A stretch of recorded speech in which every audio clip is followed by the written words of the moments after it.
Често чувам как хората говорят за Дейвид и Виктория Бекъм като за перфектните родители. Че винаги са обичали сина си, че са правили всичко за него и че той задължително трябва да ги обича. Безусловно. Истината е, ние не сме били там, затова за мен такива крайни заключения звучи малко прекалено. Но това, което можем да коментираме със сигурност е стилът.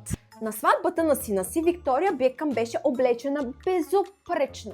Металическа рокля, абсолютна класа. А бижуто е наистина впечатляващо.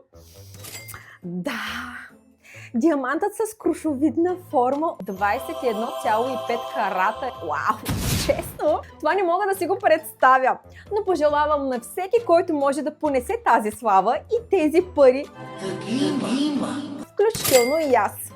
И най-сантименталното, този диамант е подарък от Дейвид Бекъм за Виктория на кръщението на Бруклин. Това вече е красива история, нали?